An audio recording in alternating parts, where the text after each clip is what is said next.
Probably for as long as I can remember, since I was, gosh, 7 years old, maybe 8, I was interested in ancient Egypt. And I grew up in, well, a little town just outside Seattle, Washington, where, needless to say, there were very few opportunities to do anything Egyptological. Our library, I believe, had 2 books on ancient Egypt, plus the encyclopedia, and that was it. But I was fascinated by ancient Egypt. Oddly enough, not by any other archaeological sites. I didn't care about Greece or Rome or the Inca or the Maya. It was always a focus on Egypt. And from the age of 8 or 9, I knew that I was going to be an Egyptologist when I grew up. By the luck of the draw, great good fortune, I had a series of teachers, particularly in junior high school and high school, who encouraged that interest, and 2 in particular who themselves were amateur Egyptologists and had a small collection of Egyptology books that they would lend me. And I had parents who were encouraging. They didn't try to dissuade me from Egyptology and insist I go into insurance or shoe selling or what have you, because you couldn't make any money doing Egyptology. I did have an aunt who thought that, but fortunately she was in the minority. And all of my friends in school thought Egyptology was a great idea. I mean, my God, gold and jewels and mummy and exploration. I mean, this was pre-Indiana Jones, but the romantic appeal of archaeology in Egypt was still there. And so I was constantly my interests were constantly being reinforced. And when I got to university, I, again, was committed to doing Egyptology. I went to the University of Washington as an undergraduate. There was no Egyptology. But again, by great good fortune, there was a good program in archaeology and a good program in classics. And I studied both, major in anthropology.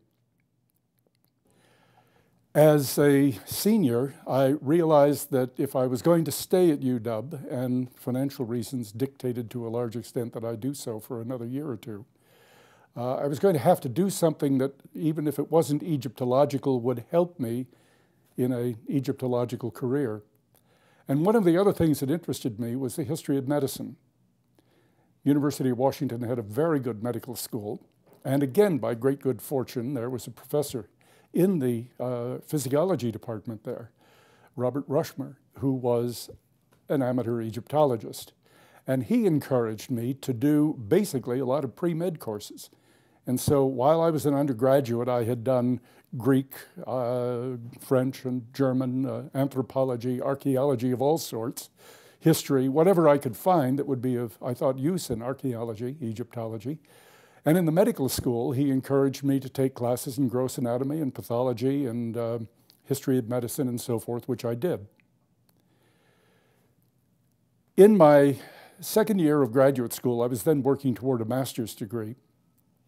I heard about the Nubian salvage program, and read that Yale University was planning to do a series of projects in Nubia, jointly with the University of Pennsylvania. And I wrote them and said that I was an archaeology major at the University of Washington. I had done a lot of medical history, anatomy, and so forth. I knew bones, I knew paleopathology, and would there be a chance for me to join their expedition?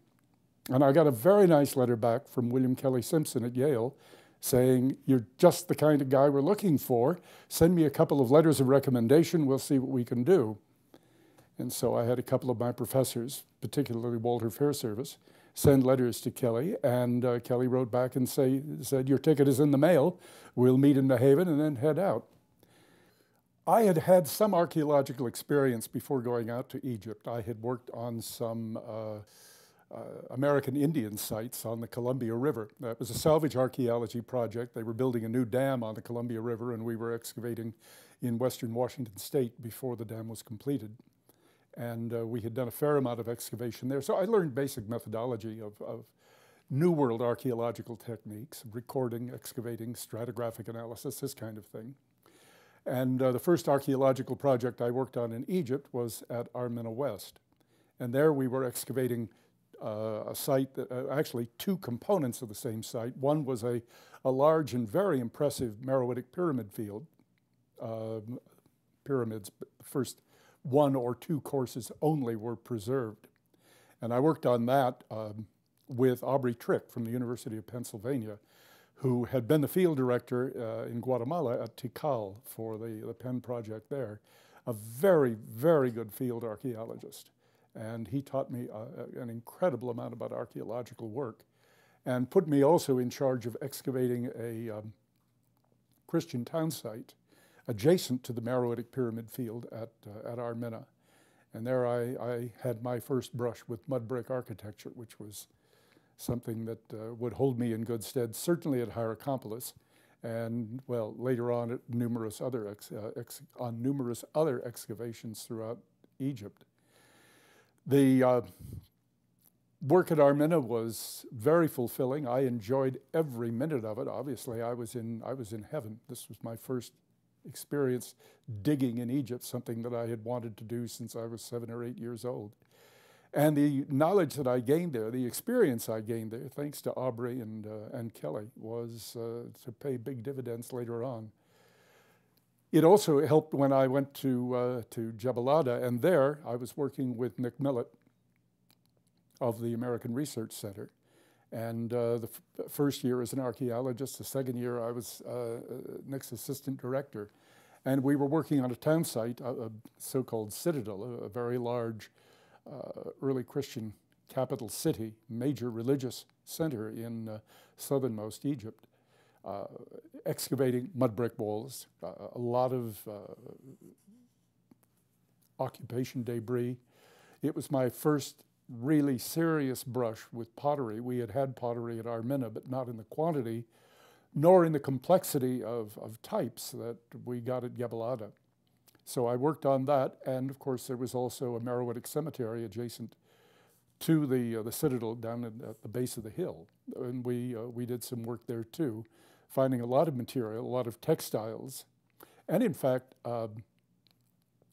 it's from that site that, and from some dynastic material from Armina that constitute a very substantial amount of the collection that's now on display in the Nubian Museum in Aswan. And I remember going into the Nubian Museum for the first time many years ago with my wife, and looking around it, it was like going through the storeroom at Jebelada, because I would say, oh yeah, I remember that. There's the Ushabti of Hekanefer from Armina. My wife Susan would say, yes, I remember this piece of embroidery. We found this in cemetery such and such at Jebelada. She had come out the third year of archaeology, also from Seattle.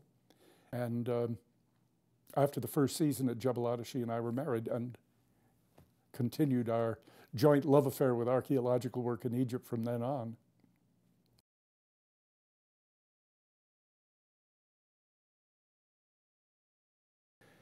What excitement. I mean, here I was, a kid, I think I was 20 years old at that point. I'd never been out of the state of Washington, getting on an airplane, TWA, flying in the long circuitous route that was required in those days. And I think I went from Seattle to Chicago to St. Louis to New York, up to New Haven, back to New York, and then from New York to the Azores, Lisbon, Madrid, Rome, Athens, and Cairo. Got off the airplane, absolutely enthusiastic, excited, exhausted, of course, but because it was basically a straight flight, and checked into the Garden City House Hotel, which is where all archaeologists, at least all American archaeologists, started their career. Went to bed, woke up in the middle of the night with excruciating pains, and almost literally crawled, bent double to the American embassy, which was 2 blocks down the way the next morning, seeking medical help because this pain didn't go away. I was sent to a doctor, Dr. Abdullah Mishrik, in fact, who immediately diagnosed acute appendicitis, and I was rushed to a hospital in Abbasiyah, the Dar al-Shifa Hospital, where they immediately performed an emergency appendectomy. And I was in the hospital for a couple of days. In the meantime, the rest of the AO crew had headed south to Aswan, and Kelly had said, when you leave the hospital, just fly down and join us, and we still have a few days of waiting in Aswan before we sail, so you won't have any problem. After a few days in the hospital, I got on the airplane, flew to Aswan, went out. Kelly's crew at that time included a number of Yale students, including several guys who were members of the Yale swim team. And they said, here's our golden opportunity. Let's go for a moonlight swim in the Nile. And I said, I'm for that. So we all dove into the Nile, none of us realizing how strong the currents were. They were award-winning swimmers, had no problem at all. I pulled my stitches and had to go to the clinic in Aswan. Went into the clinic, the doctor wasn't there, but there was a male nurse, and he says, I have to give you an injection. I said, okay. I had no idea what it was going to be, but it sounded like something sensible to do. So he gave me an injection. I immediately passed out and fell on the floor. And I remember coming to, I don't know how many minutes later, with this guy, beautiful Nubian face, looking me in the eye, saying, sorry, no problem, no charge. And I was taken by my buddies back to the Dahabeya on which we were going to live in Nubia, and we made our way south. I mention all of this because the first archaeological site I saw, since I didn't get to do any sightseeing in Cairo or anywhere else, the first major archaeological monument that I saw was Abu Simbel. We had sailed for 3 days up the Nile. Abu Simbel was our first port of call. Kelly wanted us to see it before we went to Armina, which was where we were going to be digging. And I spent the first night with a couple of other guys on the project, sleeping in sleeping bags in the unguarded, unprotected, unlocked entrance to the big temple at Abu Simbel. And I remember waking up at sunrise the next morning to what must have been the most spectacular sight that this little kid from Seattle, Washington had ever seen. Ramses II somehow was in my blood from that point on. Anyway, I went back to UW after that season, finished my MA, applied to University of Chicago and to Yale for graduate studies. I was accepted to both places, but I thought Egyptology at Yale would be better because Chicago was not particularly interested in doing field work. Keith Seeley was working in Nubia at that time, but it wasn't for the beginning students to be concerned about. Kelly, on the other hand, said, yeah, you come to Yale, no problem, we'll get you into the field as often as we can.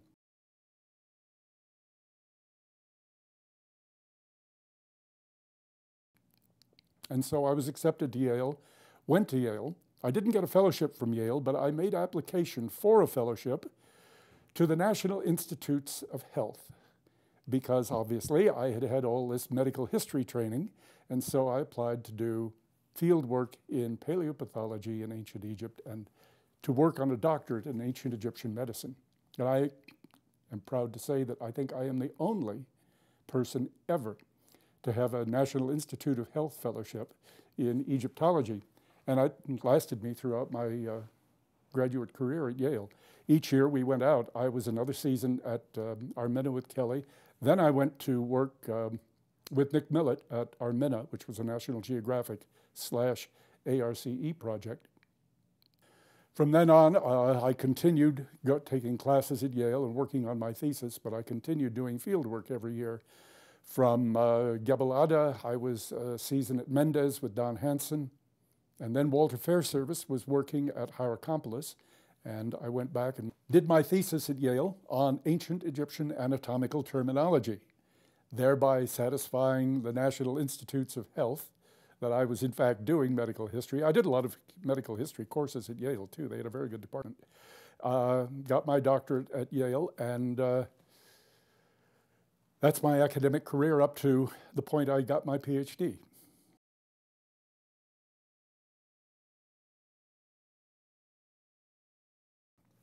Walter Fairservice had, with whom I had studied at the University of Washington, again, because there were funds available through the Smithsonian Institution's PL 480 project, Public Law 480 monies being made available for salvage archaeology in Egypt.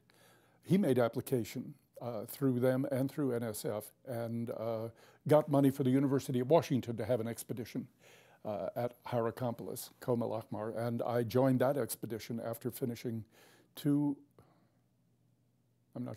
seasons or three at Gebelada. That project had wound down, and I went off and worked with Fair Service for the next year, the next 2 seasons at Hierakonpolis. That was a very exciting project. Hierakonpolis is a huge site. It divides itself into several parts. There are a whole series of pre-dynastic settlements and cemeteries off in the desert. There's a so-called fort, whatever it may be, a funerary complex, perhaps of Khasachemwi.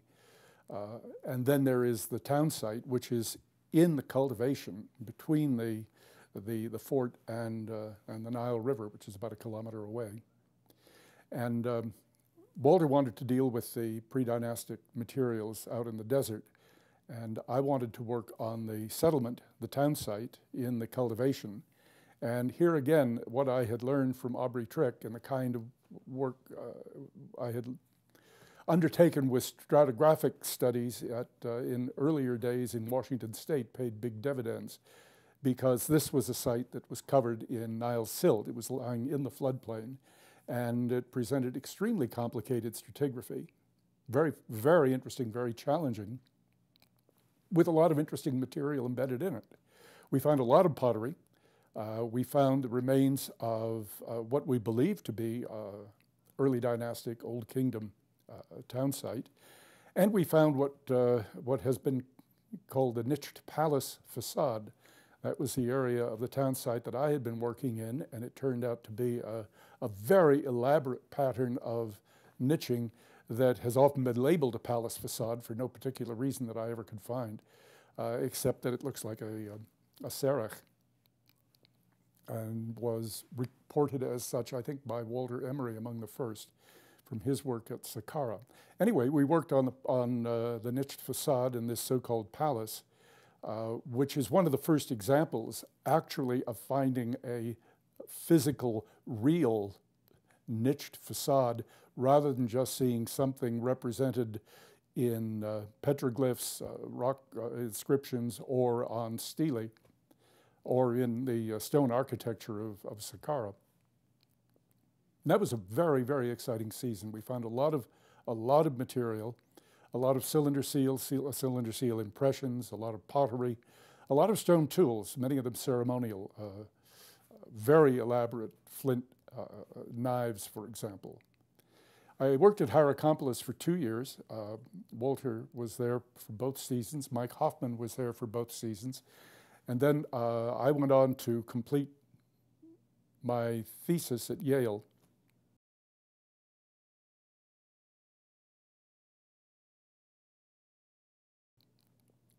Took time off to come to work at Mendez, which was the New York University expedition at the Delta, in the Delta, sites of Tel Roba, Tel Timai, which just recently, by the way, are being worked on yet again by, of all places, people from the University of Hawaii.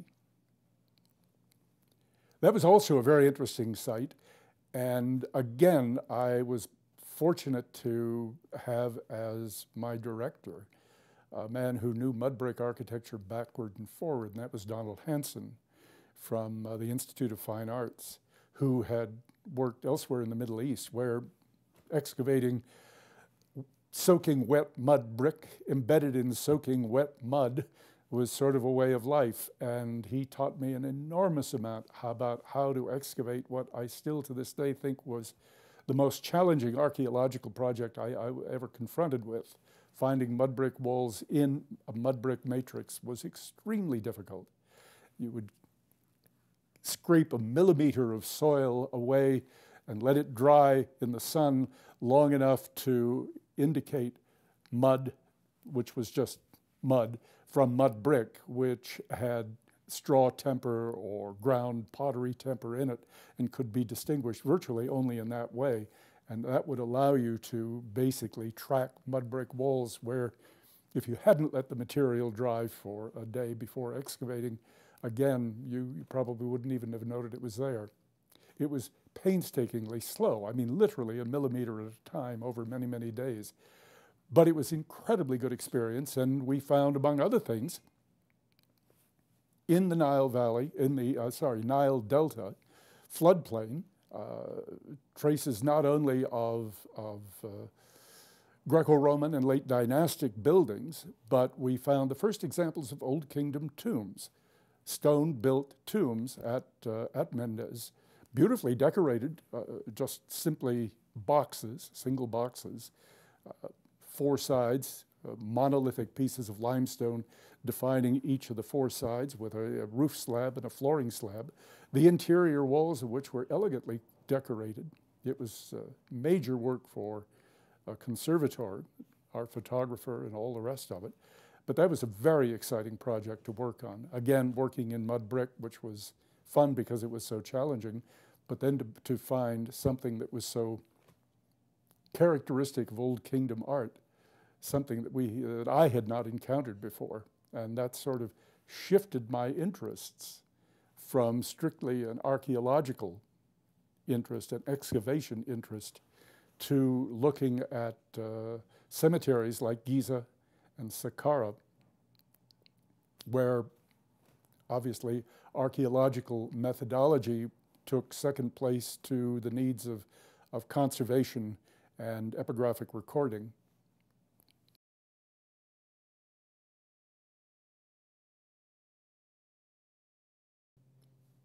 But before that, yes, let's back up a little bit. Between Hierakonpolis and going back to Yale to work on the thesis, I continued doing coursework with Kelly at Yale and some classes in medical history, but I also worked at Saqqara. I was interested in doing studies of anatomical peculiarities in the representations of human figures in the Old Kingdom painting and relief in the mastabas at Saqqara. And I spent a season working with my wife and Susan and a couple of other artists whom we hired to go out and make recordings of this. We were looking for representations of achondroplastic dwarfs. We were looking for representations of people who were shown to have anatomical peculiarities, an elongated cranium, for example, or a withered arm, or a knee, which you see sometimes with herdsmen, a knee that seems to bend backward rather than bend in a normal way. Individuals who had protruding bellies, or what some have thought might be inguinal hernias.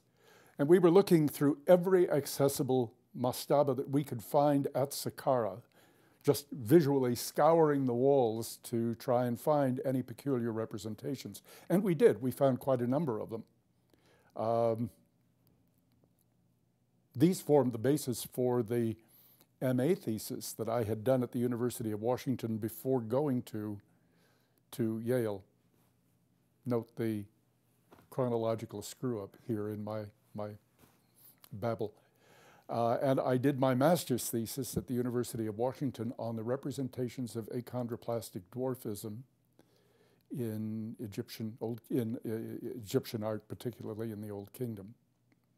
This was, it's strange, a lot of people have worked on this since. David Silverman did an article on achondroplastic dwarfs, and there is a French Egyptologist who did a study of dwarfism from a more religious rather than a medical standpoint. She was interested in the association of dwarfs with the god Ptah, and published a book on that a number of years after I had done my thesis.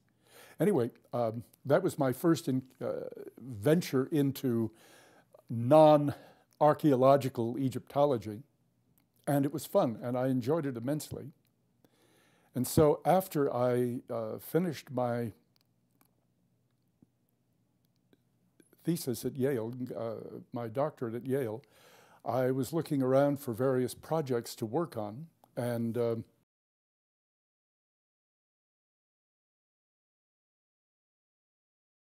one thing that I thought would be great fun to do would be to find a mastaba that hadn't been published and record it.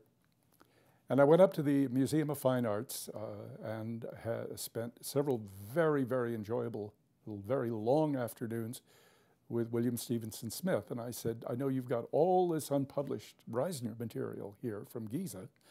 I've done some work on with epigraphic work, and I've done a lot of archaeology, and I'm wondering whether I might be able to be allowed to publish some of Reisner's unpublished tomb notes. I'd prefer something that would require some field work, not just publishing what Reisner had, but to go out and augment his notes with epigraphic recording of what he saw in the tombs, and perhaps even re-excavate the area where he had cleared the mastabas to see if there are still traces of architectural details or stratigraphy or what have you that we could add. And he said, oh yes, absolutely, you're welcome to do whatever you want. And he just set me into the storeroom and said, find your way and find something interesting. And I found all of Reisner's notes for what he called Cemetery G6000, which was a complex of mastabas belonging to a family, Imeri and Iti, Imeri, Neferbauta, Shepsiskafach, which was off to the, in the westernmost corner of the Great Western Cemetery to the west of the Great Pyramid. And so Bill Smith said, it's yours, go ahead and publish. And I applied to NSF and got a grant, and went out to Egypt and worked for 2 field seasons. I assembled a group of people, some of whom I had known in our work at Hierakonpolis or in my association with the American Research Center. I should mention that I had been a fellow of ARCE, and in fact, I think Jerry Bacharach said yesterday that I was the first Egyptological fellow that ARCE had, and I think that's true. And it was that ARCE fellowship that paid for me to be in Egypt and to do the work I had done for my master's thesis on achondroplasia and human representations at Saqqara. Now I had an NSF grant. I was working on Cemetery G6000 at Giza. I assembled a group of artists, again, my wife, who's an extremely good artist, Clara Semple, who had worked for a number of years with George Scanlon's excavations at Fostat, and who had worked with us at Hierakonpolis. Helen Basilewski, who was also an artist, a teacher at a private school in New York City, and who had been recommended to me, perhaps by somebody on Don Hanson's Mendez project, I think. And we all went out, and the goal was to record all of the reliefs and so forth in the tombs of Iti and the rest of the family that I'd mentioned, and to do a re-excavation of the cemetery so we could include all of the subsidiary tombs, pit tombs and shaft tombs and smaller mastaba tombs that were built in and around the major mastabas of the main family members. And we worked there for 2 summers. Elizabeth Rodenbeck, Buffy Rodenbeck, who just died a few weeks ago, from the American University in Cairo, was also a member of the project. And over the next several years, with the material we had collected, I began assembling a publication of Reisner's notes, to which we added a complete recording of all of the inscriptions and scenes on the tomb wall, and an examination of all of the objects that Reisner had recorded, some of which were in the MFA, some of which were in the Egyptian Museum, and some of which were still, strangely enough, in storage, scattered in various places at Giza. And Anthony Ballinger worked on the project the second year with us, and he did a lot of the epigraphic recording of the inscriptions that were in the tomb. And the result was a publication of Iti, Imeri, Neferbauta, and so forth, which I published, I don't remember the year now, but anyway, it was the second major publication that I had been able to do, the first being the publication of the material that I had been given charge of at Armena West. And that was part of the publications of the Penn Yale series. The Cemetery G6000 was one of the first volumes in the Giza Mastaba series that Kelly Simpson who at the time of publication, not at the time of my fieldwork, but at the time of publication, was continued as professor at Yale, but who had also become curator in the Egyptian department at the MFA. And so it was published by them then.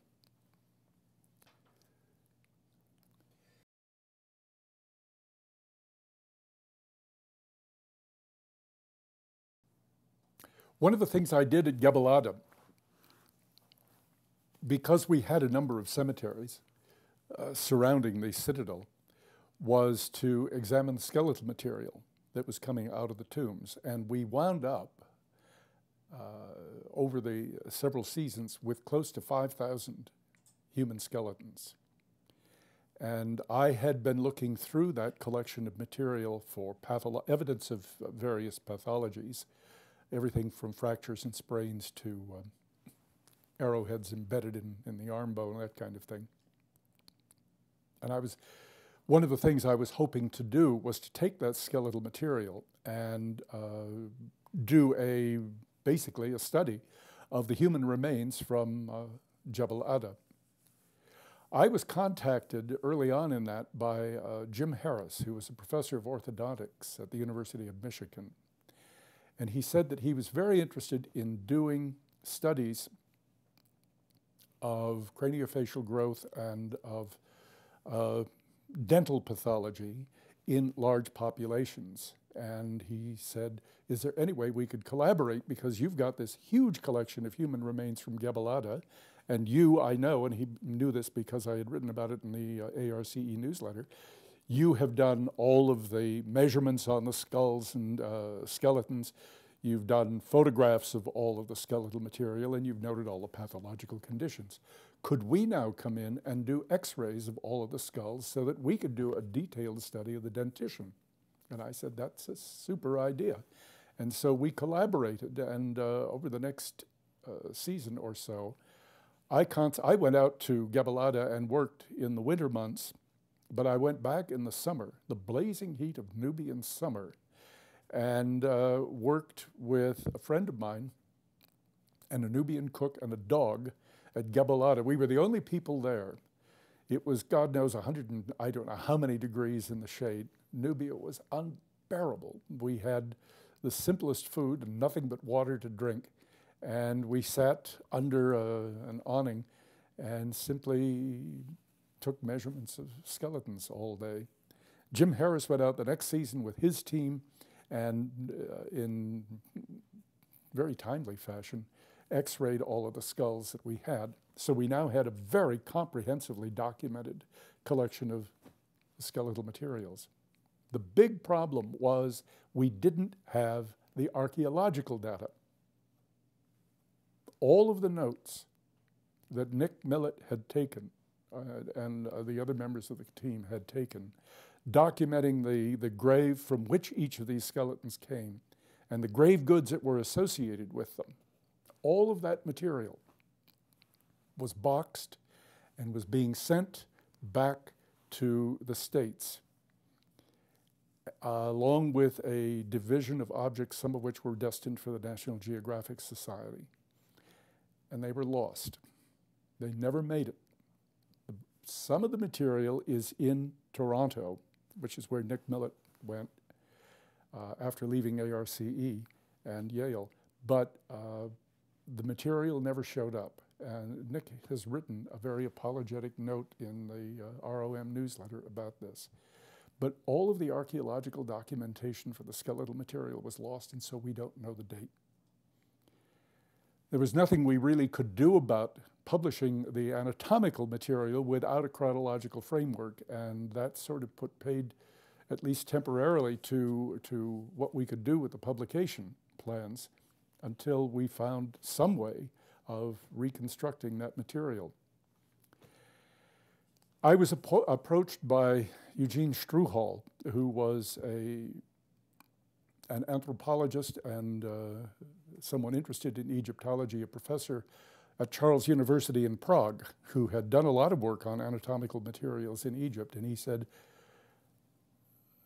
if you aren't going to publish this material immediately, if you're waiting for the archaeological material, why don't you give it to me? I'll play with it. And when the archaeological material comes, either we can do a joint publication, or I'll give it all back to you, or you can give it to me, whatever seems appropriate at the time. So I gave him all of our material, the paleopathological and anthropometric material.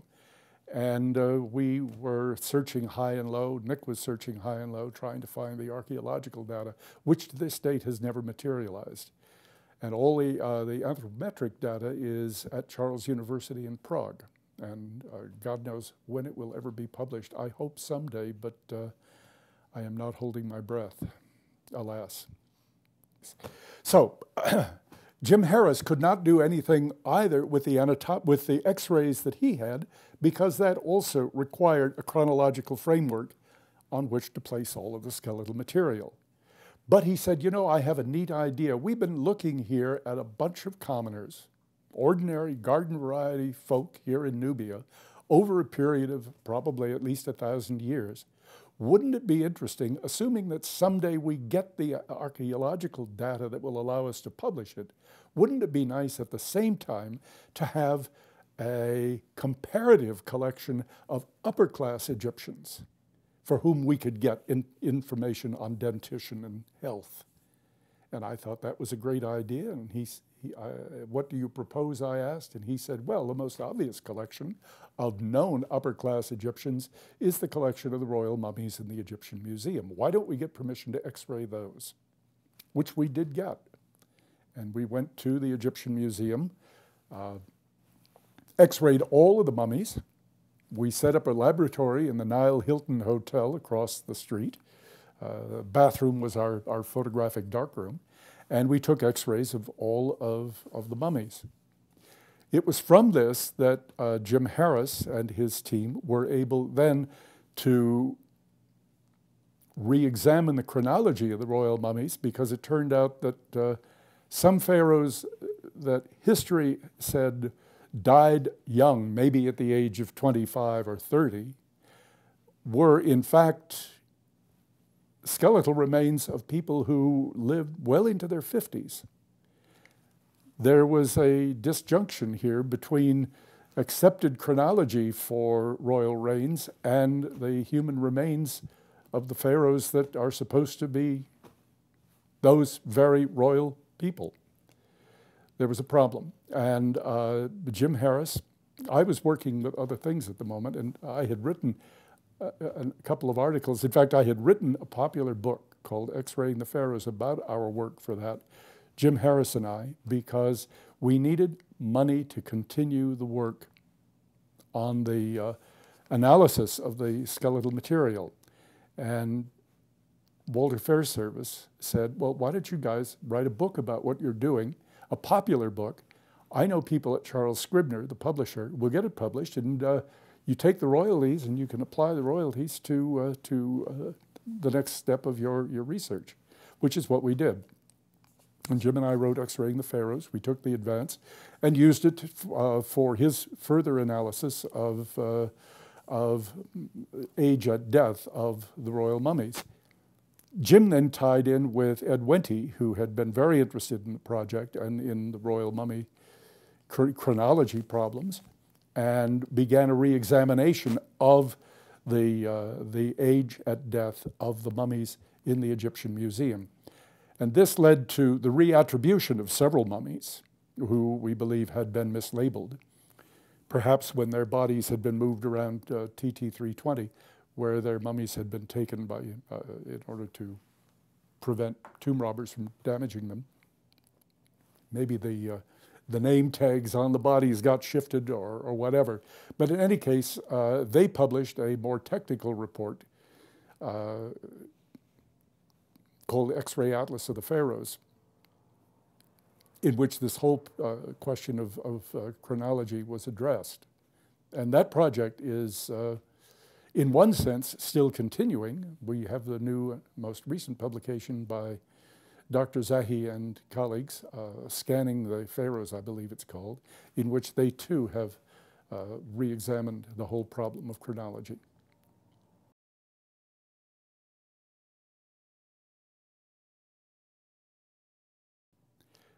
When I finished my doctorate at Yale, I wasn't quite sure what I was going to do with my life, except I knew it was Egyptology. But I went down to the Metropolitan Museum of Art one day and I had lunch with Henry Fisher, whom I had been in touch with several times in the past about questions when we were getting the cemetery G6000 material ready for publication. And I said to Henry, well, I've just got my doctorate from Yale, I'm just finished and I'm looking for a job. Is there anything at the Met? And he said, funny you should ask. My timing apparently was just absolutely, accidentally perfect. Eric Young, who had worked with Henry as assistant associate curator at the Metropolitan Museum in previous years, had decided to leave the Metropolitan Museum and give it all up and become a cabinet maker in New Zealand. And so there was, in fact, an opening at the Metropolitan Museum, and Henry offered me the job. And so my first job out of graduate school from Yale was to move to New York. My wife and I took an apartment on the Upper West Side, and she, who had been working as an artist in the paleontology department at Yale, got a job in the paleontology department at the American Museum of Natural History.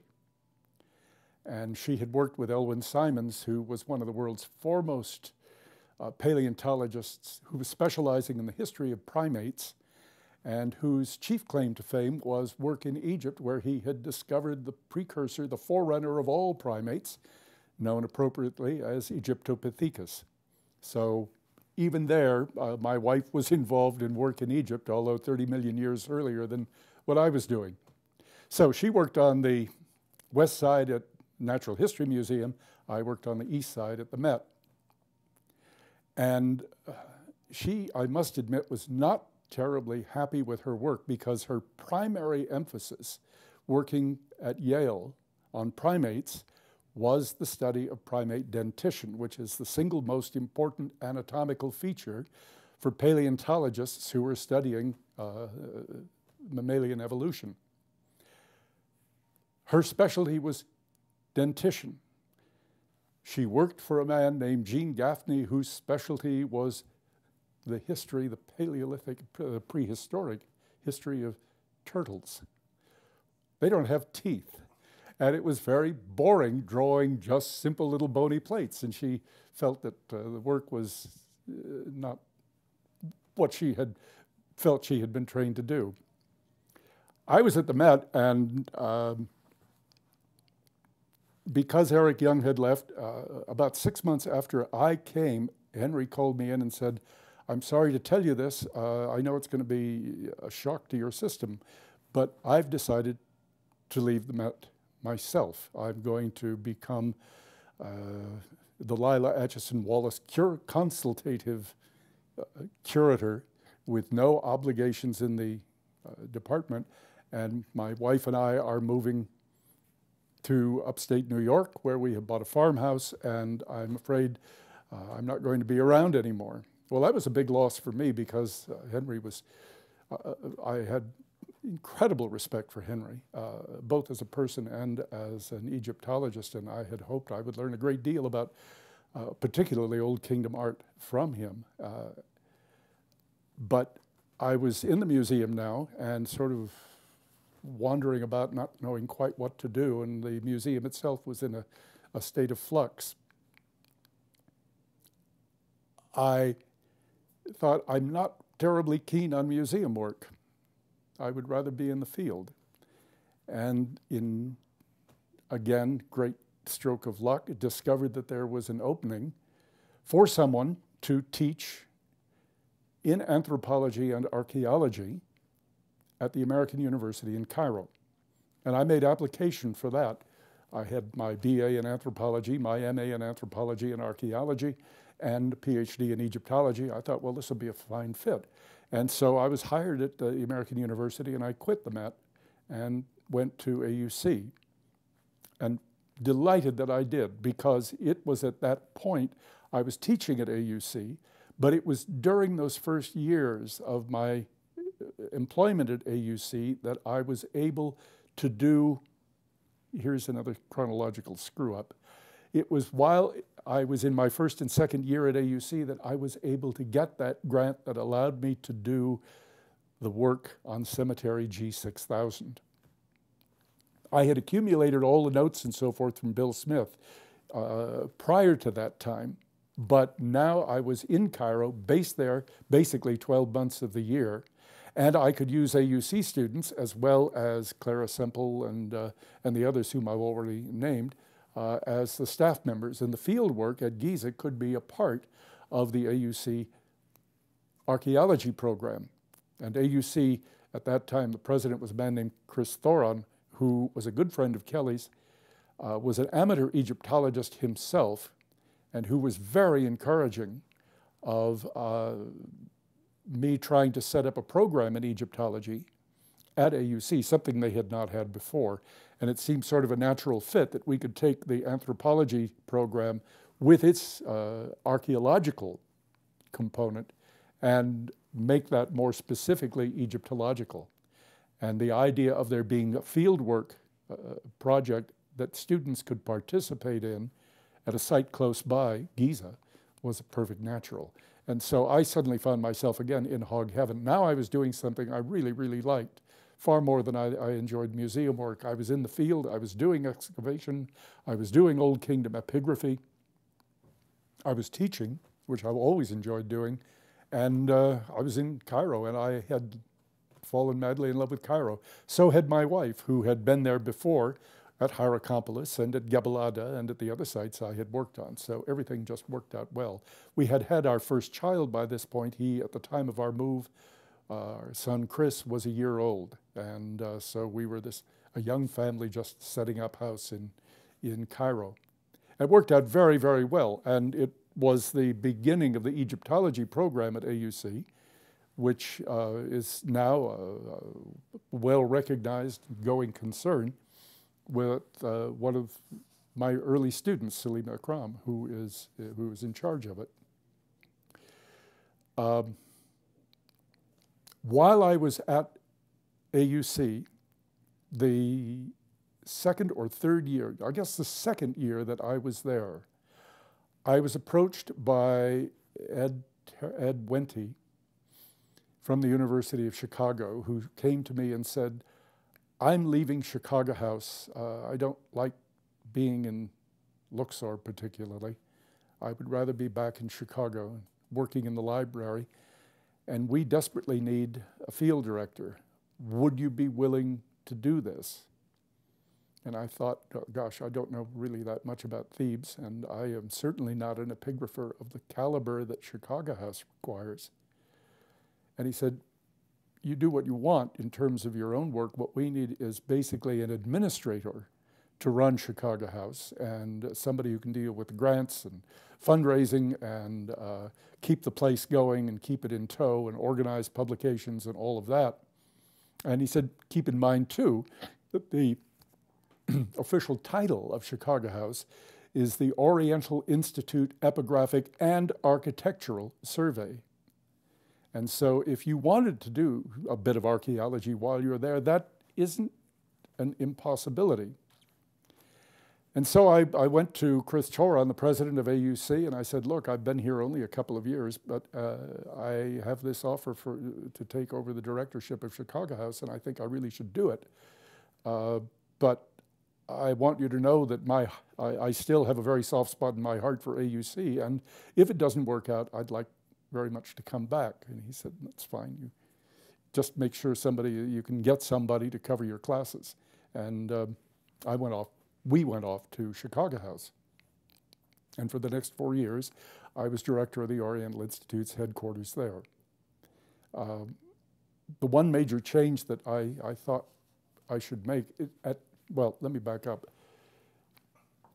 Chicago House had a program of doing, as everyone knows, the most meticulous epigraphic recording. It is given the state of technology at that point, the most meticulous epigraphic recording it was possible to do.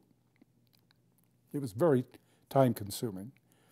So time-consuming, in fact, that the survey had, I think when I was there, had not published any of its work for about 12 or 13 years. There was a big gap in the publication record. And I thought, if one of my duties is to raise money for the project and to convince PL 480 and ARCE and private donors, more to the point, that they were going to have to contribute to this project, we were going to have to be able to show something rather than a publication every 12 years, or it just wasn't going to fly. And so I made a deliberate decision to change the way in which projects were identified at Chicago House. In the past, it was, let's do Medinet Habu Temple. Okay, it may take 80-some years. Indeed, it's taken longer. They're still there. But that was how the project was defined. It was no more specific than that. Or let's do Khansu Temple.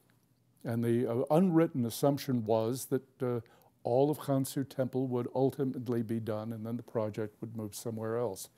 And I thought maybe there is some way that we can have smaller, better defined projects, goals that could be achieved in, say, 3 or 4 or 5 years rather than 10 or 20 or 30.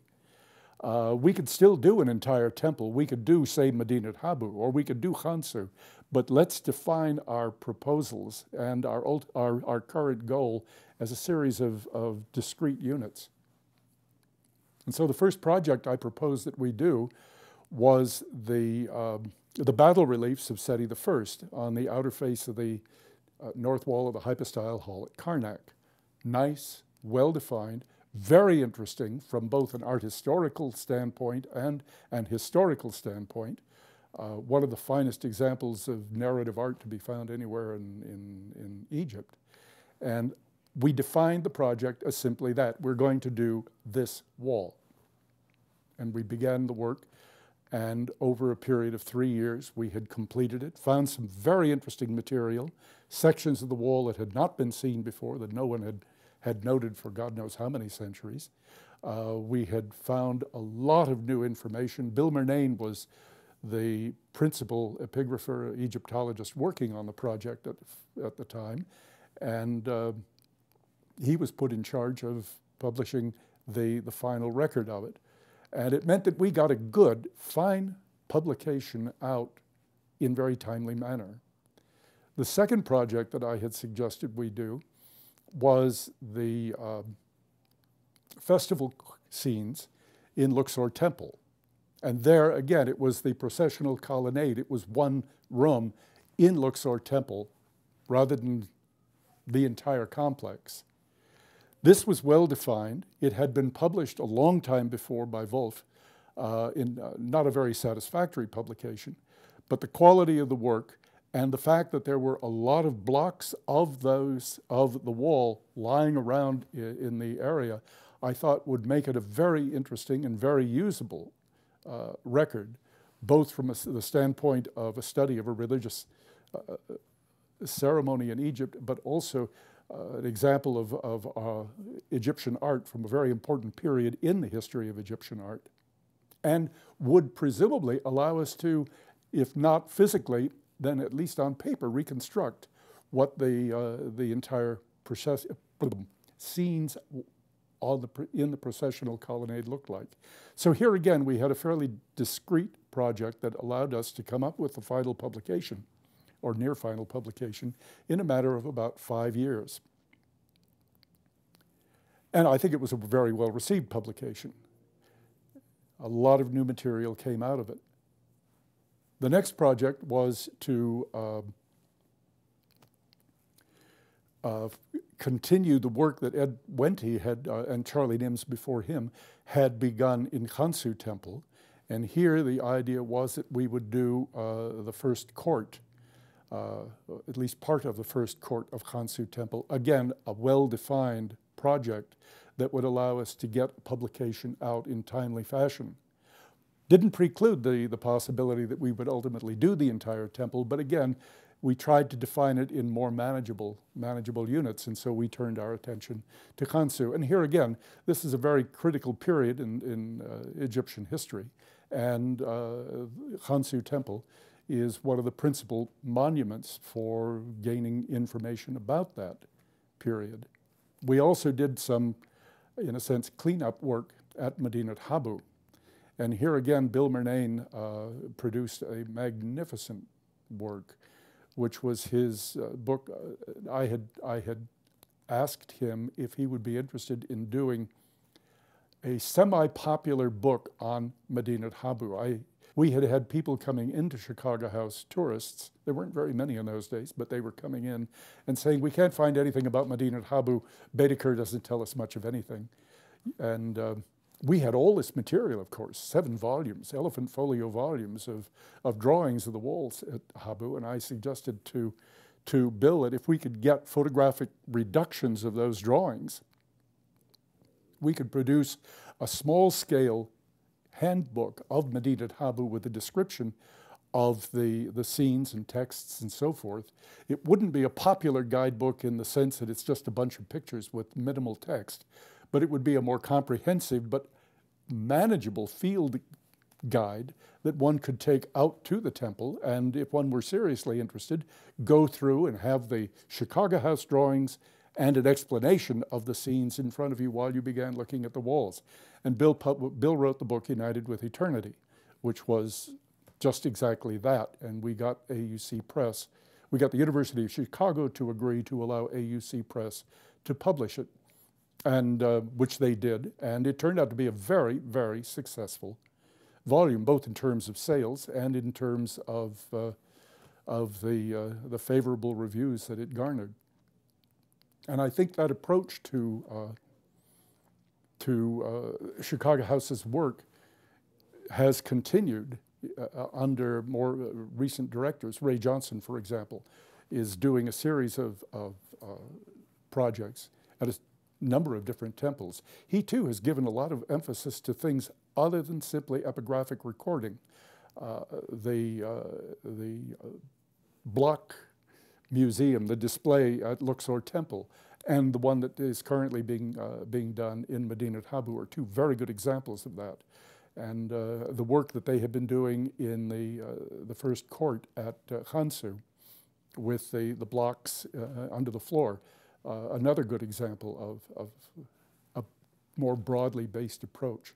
I think in the long run, I think that it has helped make the work of the epigraphic survey more relevant in this day of conservation and interest in protecting monuments. And it has made more people more aware of the importance of Chicago House and the epigraphic work it's doing by making volumes much more accessible and having them come out in more timely fashion. In the 3rd year that I was at Chicago House, we had another child, and our son, Christopher, was of school age. And we had to make a decision as to what to do. We had several options. Susan could stay in Cairo, and Chris could go to school there, or she could stay in the States, and he could go to school there, but we'd be separated for 6 months of the year. Or he could go to a boarding school in England, which didn't appeal to us, or we could have a nanny come, and a governess or whatever, and teach him in Luxor. None of these appealed.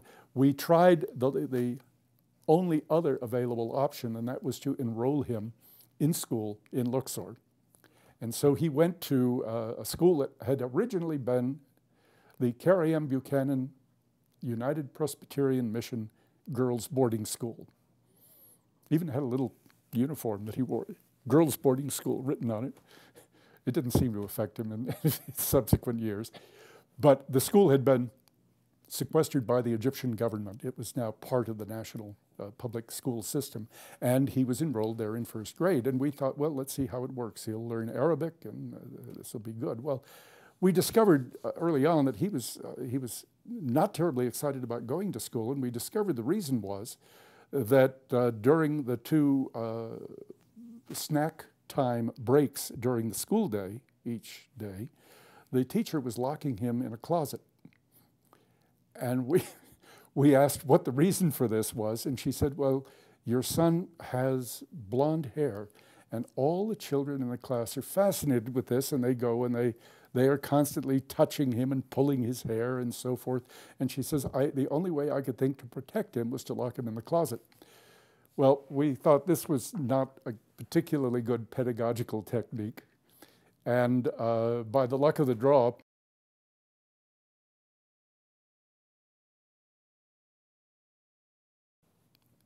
I had been offered a post by Leonard Lesko at UC Berkeley. And this, we thought, might be a good solution to leave, reluctantly, Chicago House and Luxor. So if I were 2 years at Berkeley, I could, after 2 years, teach part of the year at Berkeley and the remainder of the year be in Cairo at AUC, administering the UC program, but also teaching there. And this seemed like a neat solution. It kept our ties with Egypt and with American University, but it also meant that it would be an American pay scale, paid at the Berkeley salary rate rather than the AUC salary rate, which, believe me, there's quite a difference between the two. And it allowed us to have a place where our son could go to school. I'm not sure we made I was not the first week there sure that we had made the right decision when we rented a house in Oakland, on the Berkeley-Oakland border, and went to enroll Christopher in school. And the teacher said, everything is fine, this is all great, yeah, he can start school tomorrow. Please, however, remember that he is not allowed to bring any books or bags, any bags or backpacks or anything like that to school with him. And we said, that's very strange. Why is that? He can't even bring a lunch? She said, no, no paper bag, no lunch.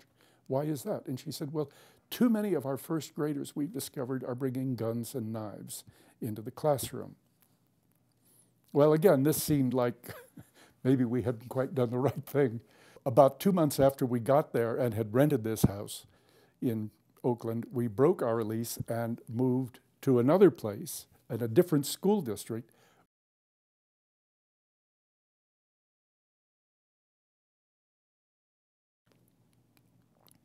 When I was at Chicago House, again, keeping in mind that the official title of Chicago House is the Epigraphic and Architectural Survey, I thought perhaps we could do some archaeological work, or at least archaeological type recording, in addition to the epigraphic work.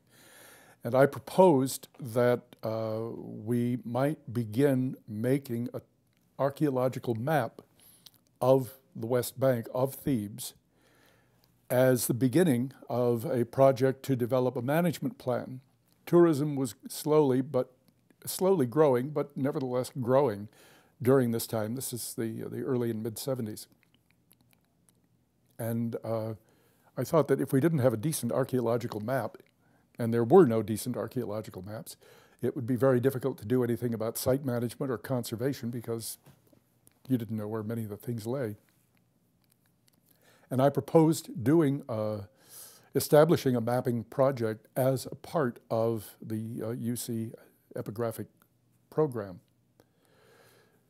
People at Chicago itself were not terribly enamored of this idea. They wanted it to be a strictly epigraphic program, similar to what had been done since the 1920s. And the idea that I had already implemented of doing a series of short-term projects rather than ill-defined, more grandiose projects, I think had used up most of the bartering power that I had, if I had any at all. But on my days off at Chicago House, I began experimenting with a friend, David Sims, who was a colleague at Yale and worked on Abydos with Kelly, and who, although not himself a surveyor, had known enough about surveying that he and I could work together. And we tried making several maps of various areas in Luxor to get some idea about what would constitute a proper scale and how complex it would be and what sort of qualifications we would need for people whom we hired and so on. When I left Chicago House and went to Berkeley, I expanded upon this idea because one of the things that Berkeley had suggested was that they would like to have a field work component to their Egyptology program.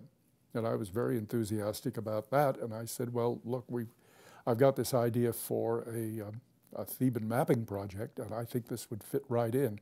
It would give the students an opportunity to learn a great deal about Thebes, and it would give them training, hands-on experience that would certainly hold them in good stead if they then went on to other projects later on, because to just want to go on an archaeological project is not enough. You can always get warm bodies. But to get somebody with a skill such as surveying, good knowledge, map making, really helps you get a foot in the door. And so Berkeley said, fine, but you have to raise the funds for it. So I made applications to NSF and got a grant to do this. And we began going out with our first season. We called it then the Berkeley Map of the Theban Necropolis, or the Berkeley Theban Mapping Project. And we went out and began our work. We chose the Valley of the Kings as the first place to do this map, partly because it was small and well-defined, not like the nobles' tombs or some of the temple sites that were incredibly complicated. It was well-defined, and also because we thought it would be fairly simple. The tombs were large. Many of them were cleared, so we didn't have to fight our way through rubble and so forth and guess where corners lay. And there were also, of all the sites on the West Bank, the Valley of the Kings was the one where we could see the most noticeable increase in tourist numbers. And so we began our work there. And with all our Yankee know-how, as I said in the lecture the other day, we thought, oh, this is nothing, piece of cake. We'll get a map of the Valley of the Kings in no time, and then we can move on and do the rest of Thebes. I'd been fortunate to be introduced to, I was looking around for a surveyor, someone well qualified to do the work, and I was fortunate enough to be introduced to David Goodman, who at that time was the chief surveyor for the California Highway Department, and asked him, would you like to come to Egypt? Would you take time off from your Caltrans work and join our project? And he said yes. The best move we ever made. David Goodman was an absolute angel. He's just one of the nicest, kindest, most talented people you will ever meet in your life. He was beloved on the West Bank at Luxor by people. He's just, everybody adored him. There was no better qualified surveyor. He was a stickler for detail. He saw the need for us to train local people to help. He saw the need to do a comprehensive overlay, a grid network over the entire West Bank as the first stage in our work. He saw the need to do extremely detailed maps, plans of tomb interiors, far more elaborate and far more detailed than I would have thought necessary. And everything he did was absolutely spot on, and it has proved over and over again the value of his advice and surveying leadership on the TMP. David, by the way, went on to become, he continued working for us for, 6 or 7 or 8 years. He then went on and joined Mark Lehner at Giza and laid out the Giza Plateau Mapping Project, laid out a similar grid network there. And I noticed David just died, unfortunately, a couple of months ago, and a terrible loss. But I noticed that Mark Lehner has written a very, very nice eulogy of David in the latest aerogram.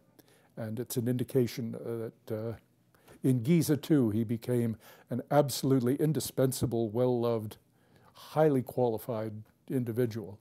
Best thing that's happened to Egyptology in decades.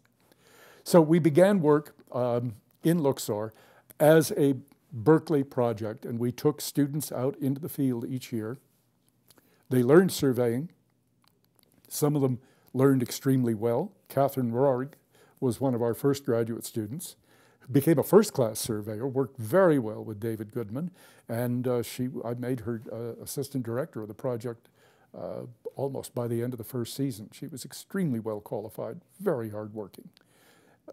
And the result was that we began making very impressive progress. But the idea that our Yankee ingenuity was going to allow us to do the Valley of the Kings and publish an atlas of it in a matter of 1 or 2 years proved to be wildly off the mark.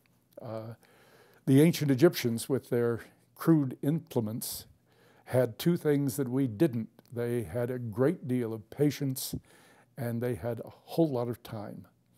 We had short field seasons that had to fit into the academic year, and being Americans, we weren't patient. And the result was things took a lot longer than we had thought. And indeed, it was almost 16 or 17 years before the Atlas of the Valley of the Kings finally appeared. But when it did, thanks to people like David, it proved indispensable. And it's become, I think it's safe to say, it has become one of the most cited reference works when it comes to talking about architectural history or mapping or Thebes in Egyptology today. It's gone through 2 printings and 2 editions, and the 3rd one is on the way. The problem we encountered, however, after several years of work was that Berkeley, which about 3 years before I had gone there, had a student revolt. And the students demanded that the university quit the semester system and go on to the quarter system. This worked very well for us because Berkeley said, for your project, you can take 1 quarter and summer off. So we could work spring and all of summer, and we could have a long field season, and we could do it every year. A couple of years after I was at Berkeley, the students staged a revolt and said, you have to get off the quarter system and go on the semester system. And the university acquiesced and went back to the semester system, and Berkeley said, well, you can't take half the year, every year off. If you want to do field work, you can only go into the field once every other year, or you can only work in the summer. Well, we chose the latter, working only in the summer. But again, this slowed down the project a bit. When I went back and was working jointly with Berkeley and director of the Year Abroad program in Egypt, things were not so difficult. There I could take students from AUC as well as students from Berkeley, and we could go out and have an extended period. But that was only for a couple of years. Otherwise, we were stuck in this semester system quandary. Nevertheless, it all worked out. We had some very good people working on the project. And thanks to David and Catherine and some of the others, Joel Paulson, we, I think, produced a very, very good volume.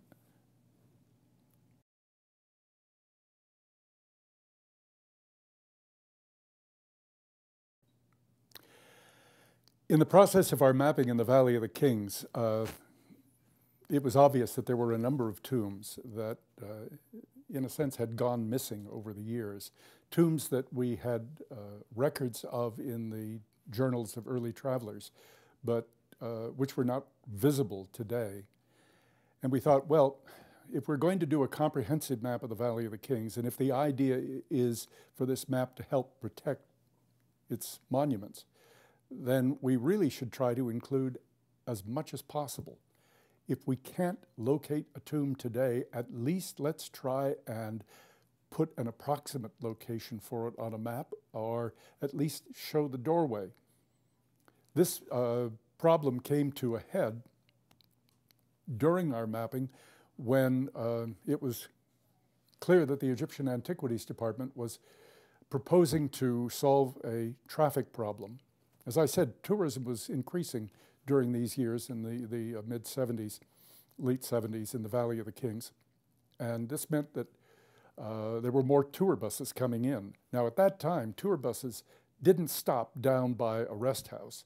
The tour buses drove all the way up to the Valley of the Kings and stopped just before you get to the tomb of Ramses II. The problem was, once they stopped there and disgorged their passengers, they then had to back down the hill and turn into that side wadi where Yuya Thuya is located in order to turn around and then go back down the hill. This was causing a terrible bottleneck because there were often long lines of coaches coming into the valley.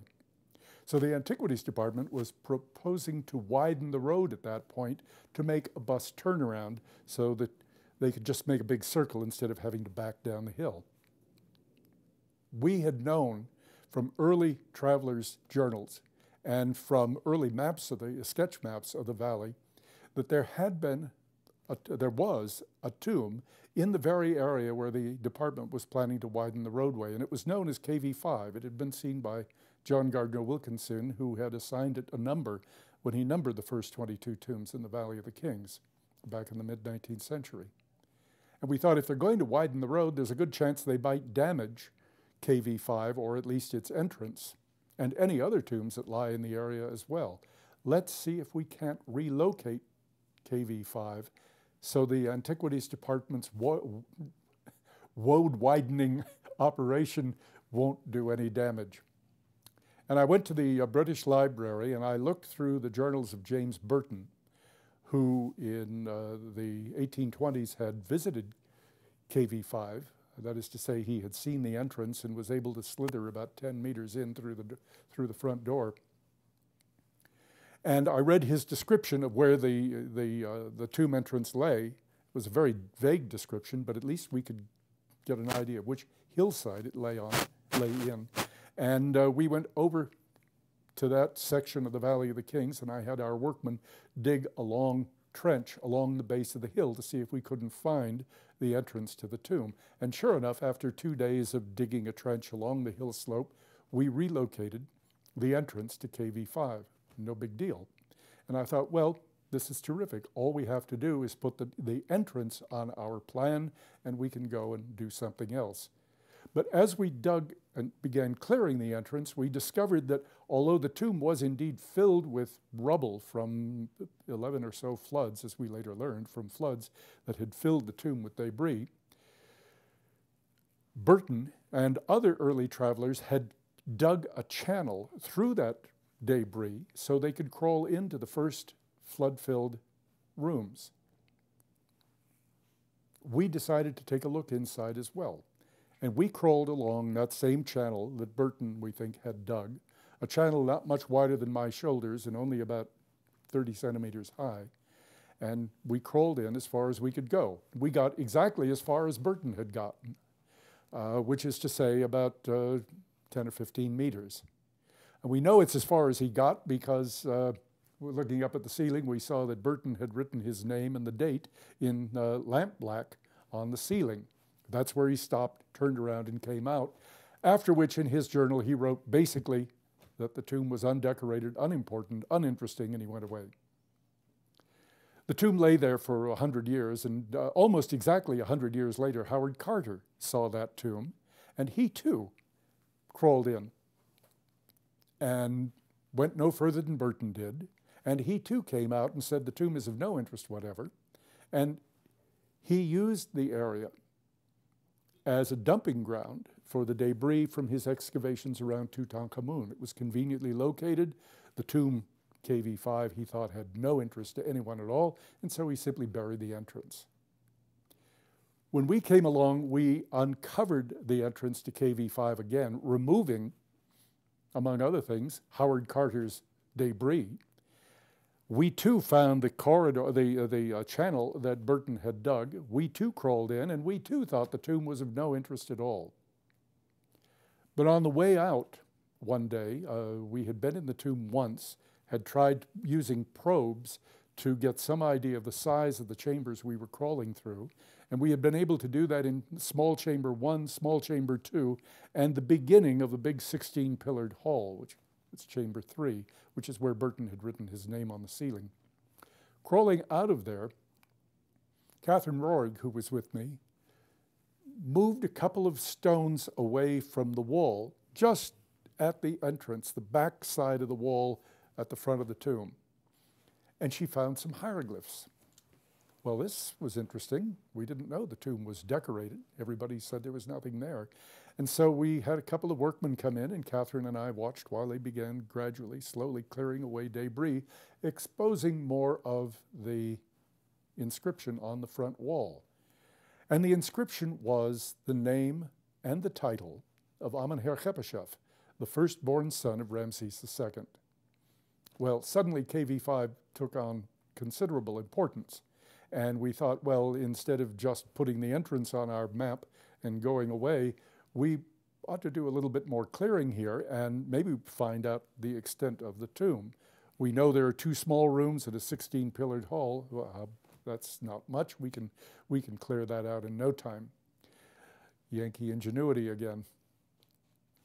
We began clearing the first chamber, but we found quickly that the flood-borne debris that filled that chamber had dried over the millennia to an almost cement-like consistency, and we had to go at it with picks. It was extremely difficult work, and yet embedded in that cement-like matrix were broken pieces of pottery, fragments of ushabtis, pieces of jewelry, and so forth. So while we were digging with our strongest workmen wielding picks, we had to have people constantly on watch to make sure they didn't damage any of the objects that they were finding in the debris. And of course, we had to measure them in because we thought very likely there would be a stratigraphic indication of the flood debris, the stages of flooding that had affected the valley. So we had to measure everything as well. That first chamber, instead of taking us a few hours or a few days to clear, actually wound up taking us an entire season. But what we discovered was that not only was Amenhotep recorded on the front wall of the tomb, another son was named on a side wall of that same chamber. In this case, it was Ramses, who we lovingly call Ramses Jr. to avoid confusion. The whole first chamber, in fact, had traces of decoration on its walls. This made KV5 a much more interesting operation than we had thought, and we decided we were going to have to slow down the survey work and devote much more time and, more importantly, money to clearing more of it to see if we could learn something more about it. In the process, we continued to clear Chamber 1, we continued clearing in Chamber 2, but we also went into Chamber 3, and although the crawl space in Chamber 3 was only about 50 centimeters high, and we had to slither on our bellies wherever we went, we did notice that there were a couple of doorways leading through the walls that defined that 16-pillared hall. We went to the back wall, found one of those doorways, which was cut low down on the wall. We cleared through and were able to crawl under the lintel of the doorway and into the room beyond. We thought, well, it's probably going to be a small side chamber, a storeroom, or what have you. It turns out to have been a corridor, more than 100 feet long, with, we counted, 16 doorways leading into side chambers on both the left and the right side.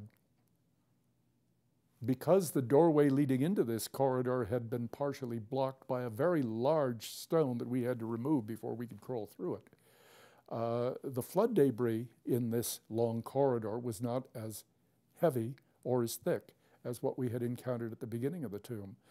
We couldn't stand up, but at least we could crawl on our hands and knees instead of having to slither on our belly. And we went back 100 feet to the end of this corridor, and lo and behold, what did we see on the back wall but a figure, an Osiris figure, we thought.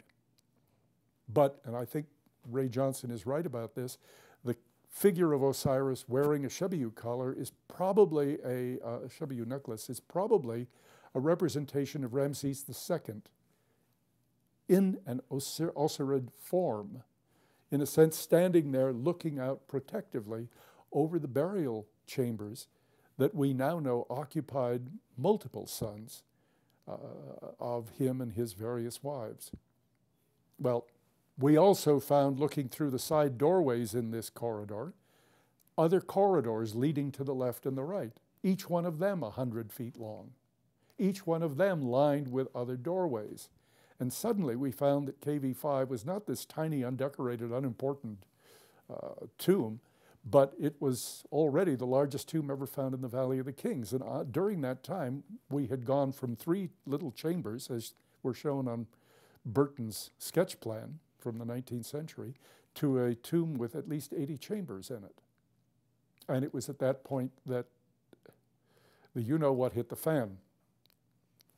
The Antiquities Department, anxious for some PR, anxious to encourage tourism even more, encouraged us to do some publicity, and we worked with the Antiquities Department to arrange for a press announcement saying that we had found a tomb of multiple sons of one of Egypt's most powerful rulers, a tomb that is the largest ever found in the Valley of the Kings, 80+ chambers at this point.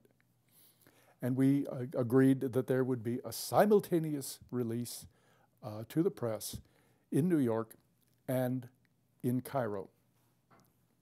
7 hours difference between them, but they were both announced at the same time. Well, it was a slow news week, and the press just ate it up. Time magazine put it on the cover of their issue, devoted 6 pages, I think, of Time magazine to the discovery, long discussions about who Ramses was and so forth. It was on every news magazine you can think of. It was on television all over the world.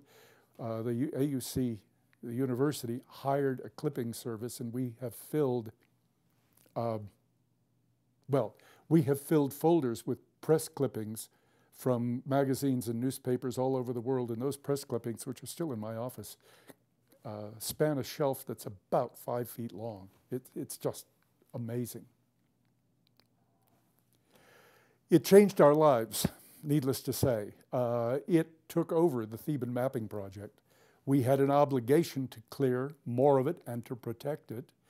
The press was clamoring for more. Everybody wanted to come. Hosni Mubarak flew down to come into the tomb and look at it. He only went in a little ways because he didn't want to get his black suit dirty, but he came in visiting firemen, the president of Iceland, the president of France, the prime minister of Italy, one after the other, all came, and KV5 was on their must-see list. And so we had no alternative but to deflect much more effort to the cleaning and consolidation of the tomb than we had anticipated having to do in the past. That put a real burden on us financially, but the good news was that there were American companies with a presence in Egypt that were clamoring to give us money to help us do this excavation. They wanted, obviously, the credit. And we got $500,000 from Mobil Oil. I mean, they came and said, here, but we didn't even have to ask. And then I had met and had lunch with a guy named Bill Steer, who was CEO of Pfizer, who was out in Egypt, and he came by the tomb. And at the end of it, he just called Pfizer Cairo manager and said, write him a check, another $500,000. And I mean, we had plenty of money to do the work. We could hire more people to work in KV5, but we also could hire more people to continue the survey, continue the mapping.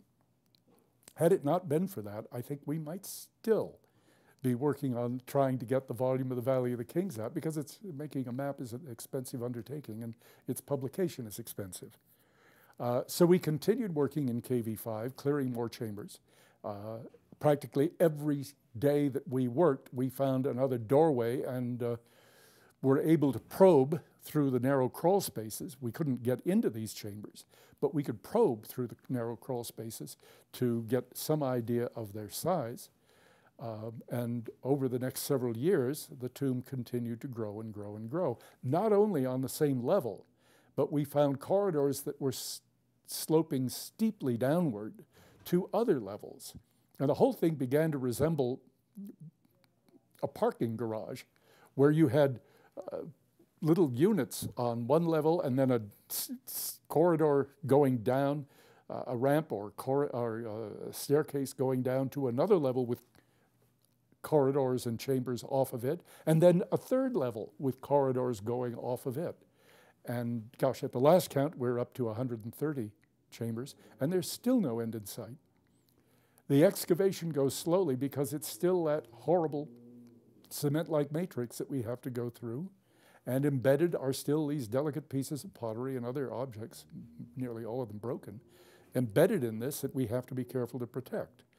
And there are the traces of decoration on every wall. Sometimes the pieces of plaster on the wall are no bigger than a thumbnail, but they are traces of plaster nonetheless, and we have to be careful not to lose them. We want to protect them.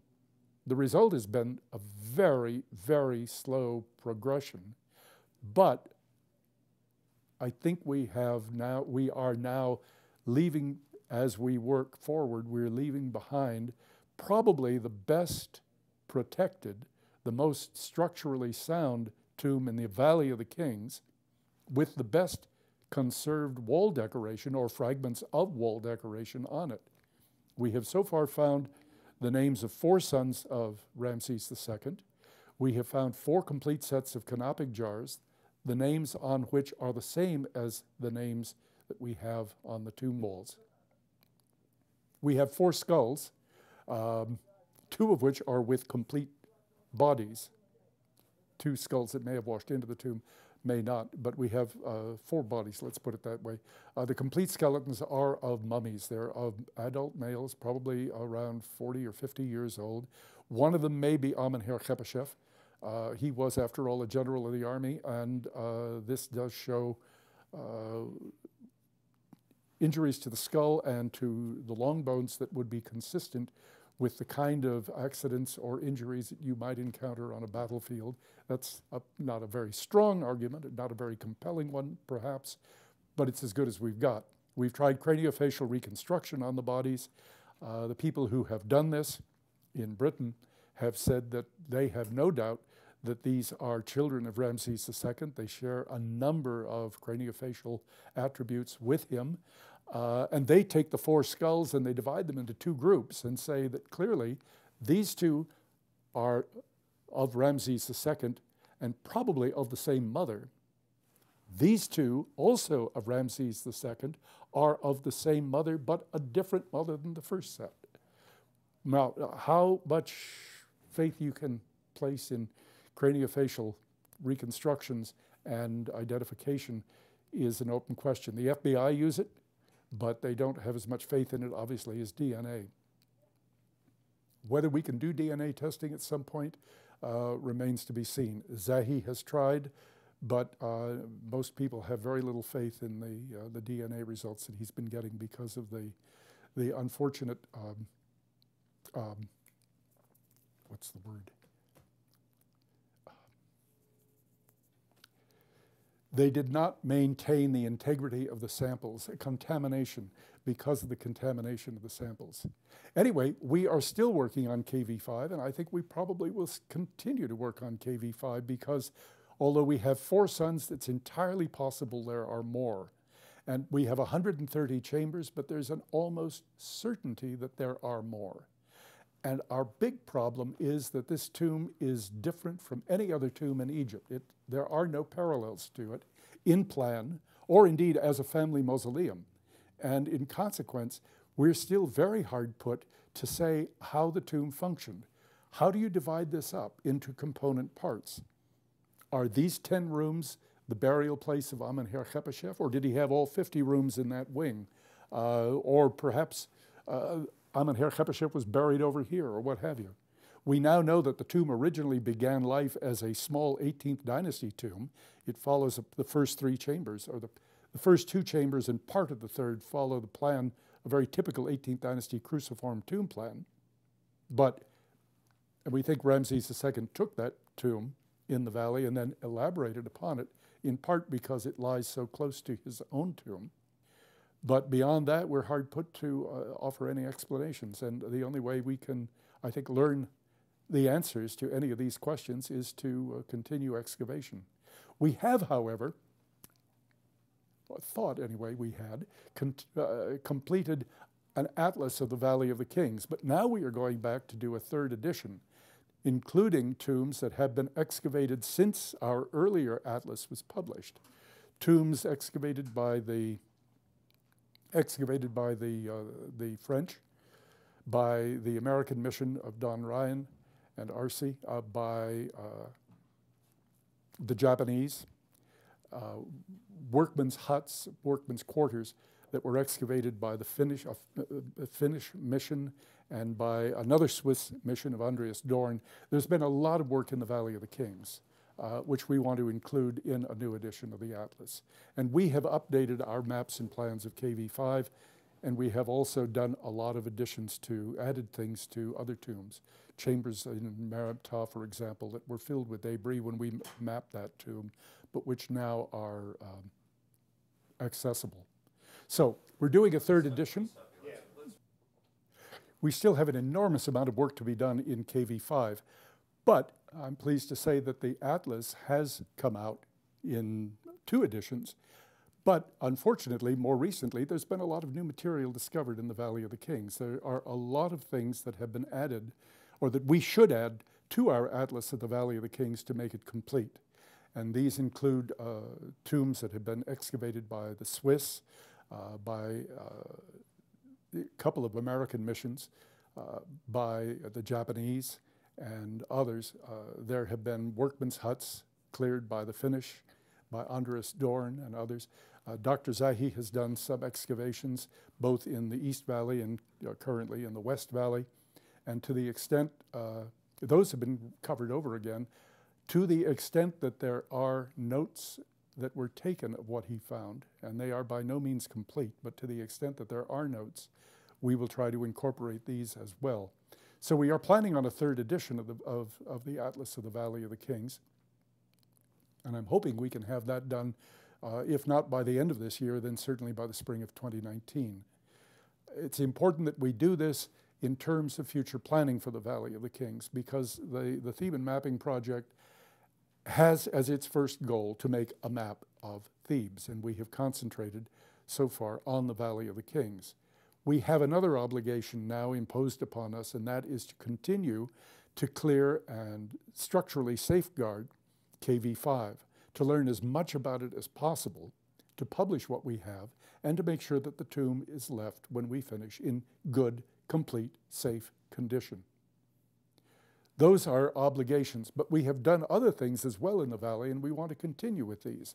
We've done a lot of work in the valley to ensure that visitors have a more pleasant touristic experience, both to encourage tourism, because after all, the economy of Egypt depends heavily upon it, and at the same time to ensure that that tourism is safe and is not detrimental to the monuments. We put in signage in the Valley of the Kings. We put in new lighting in the valley. We put in walkways in the tombs. We put in security measures and so forth. All of these things to not diminish tourism, to make tourism more pleasant, but also to make sure that the tombs remain in good condition. This is an ongoing process. It's not something that we can do now and say, well, that's finished for an eternity, we can move on to other things. It's something that still requires work. There are still big problems with visitor management. What do you do when you get 9,000 tourists in the Valley of the Kings each day, as we were getting just before the Arab Spring a few years ago? That dropped dramatically, but it is now back on the rise again, and it's not going to be long before we're back to the 9,000 tourists a day figure. And when you get that many people, you've got to have a way of getting them safely into the tombs so they can appreciate what they are seeing, but look at it without doing any damage. We've got to control temperature, we've got to control humidity, we have to control tour numbers. And there's the big rub. Controlling tour numbers. We can't cut down on the numbers. All we can do is figure out how to get them in a way that does as little damage as possible. Temperature and humidity controls in the tomb are probably necessary. We've got to have more tombs that are open to the public in order to distribute people more broadly across the necropolis. But we can't cut down on the numbers or tourists won't come. And if tourists don't come, Egypt loses 15% of its hard currency income every year. That's just not going to work. And the local villagers lose 100% of their hard currency income, of their income generally every year. I don't think that's necessarily necessary to claim that tourism and conservation of monuments are incompatible. But if they are going to be compatible, they have to be subjected to a very carefully thought out and constantly monitored plan. And that's part of our work now. We're trying to take this same philosophy, this same approach to the monuments, and apply it, having now tested it in a sense in the Valley of the Kings, apply it to other parts of the Theban necropolis, and I hope to apply it more broadly to the major archaeological sites in Thebes, in Egypt generally. That's a big order, but at least we, the Theban Mapping Project, I think are in a position to provide some of the techniques that can be used to, we're in a position to develop management techniques, touristic management techniques that are replicable at other sites. And whether that means managing tourist numbers or doing effective lighting in tombs that is non-destructive or non-damaging to the reliefs, or doing proper signage or what have you. It's probably a combination of all of these things, and I think our goal with the TMP has to be to involve ourselves with all of these things. That's one of the reasons that we have established a library as part of the TMP's work in Luxor, a research library that is open free of charge to anybody 365 days a year, and open in the evenings so the inspectors of antiquity can come and make use of reference material that they otherwise do not have access to. Tour guides can come and hone their skills. Conservators, Egyptologists can come and do research while they're in the field. We're not competing with Chicago House. We are enhancing the value of Chicago House in a sense by reducing the pressure on them, but we are also making our materials available to everybody, whether they're tourists or not.